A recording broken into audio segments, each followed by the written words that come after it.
This is my receipt from spending 2 days in the hospital. It totaled about $24,000. My CT scan alone was $8,300. I have so many things to say about this video. Yeah.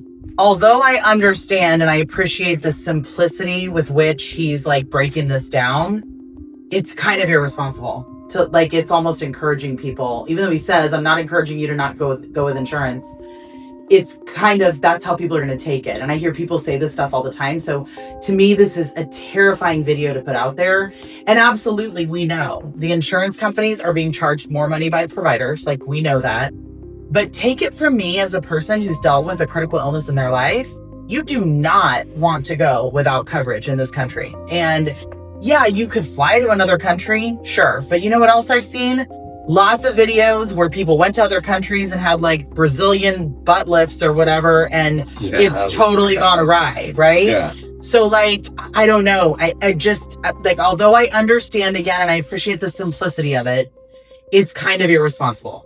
Wait, is Brazilian buff, is that a BBL? Is that what that means? Or is that a separate? No, that's what it is. Brazilian. Oh my gosh, I know. So it's Brazilians. Yeah. Whoa. Okay, I just got to unhack on this. You didn't know. Video. Yeah, I didn't know that.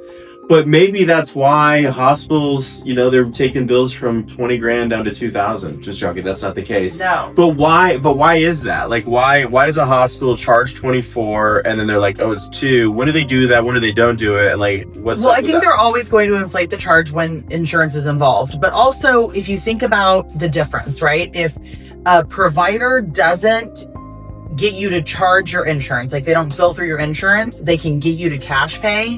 They get their money faster.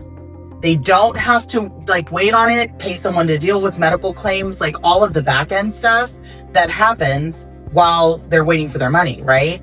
And so they can afford to cut you a lesser cost if you pay cash. But I have seen people, and you have seen people in your career, that legitimately were turned away. I had a guy that called me just a week or so ago, and he said, I could tell that like I'm like, what has you out looking for coverage right now? And you could tell something had happened. And he said, I had a major accident, like a pretty bad car accident. And I was out of town, and they looked me over in the ER, and then they sent me packing because I didn't have a way to pay for it. I had no insurance. And so I know that I need to get some. And I'm like, well, now you're in a rock and a hard place, because now you have a pre-existing condition. No one's going to cover you. You're not at a time of year when the marketplace is going to allow you in. So like, again, I understand and I appreciate the simplicity of like his situation and what happened. And he was very fortunate. That's not a gamble you want to take. And like from, you know, our vantage point and what we see every day in our career, there are just too many unknown variables. And insurance is what you get in case it happens, right? Like, I hope you get all the coverage and you never use any of it. But I also know that if it hits the fan, you're going to wish that you had coverage before, because waiting to get it, you're not going to. Yeah. And it could be the difference between life and death. So what do we do at the Benefits Boss like differently? How do we help educate people in these situations that might have like a $20,000 bill, or they get something reduced down to $2,000? Like, and this guy was saying he's like 28, paying $800 a month. How do we help those people? What do we do here? Well, I mean, I think that we listen and understand the situation. I think we have such a vast variety of carriers that we can help really with any situation, any budget. But most importantly, we fill in the gaps. Like, all of these plans have gaps. So like, even when he was describing, I went to the ER, I wasn't well. I was there for 2 days, which I don't understand being in the ER for 2 days. Like, usually they would send you to like hospital, right? You would not be in ER because everything's inflated in the ER. But you put supplemental coverages on there that protect them, because if he had an accident coverage or a hospitalization coverage that would have covered his out-of-pocket maximum for 20, 30, 50 bucks a month, he definitely would have felt different about his coverage, right?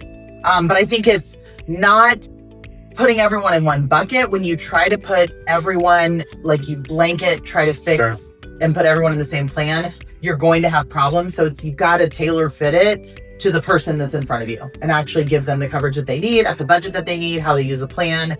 And that's what we do. That's all about our life, is all about customization. Wow, that's awesome. So guys, if you have like a crazy price or something, like put it down in the comments below how much you guys are paying for insurance. Because if you're 28 and you're paying $800 a month, like there's probably definitely better options, but we want to see the numbers, right? Like we want to see what people are paying. Yeah, or just tell us your shocking story. Because I feel like we see plenty from our vantage point and talking to clients every day. But I know you guys have some crazy stories as well of times where the system has failed you. So share it with us. We'd love to hear about it.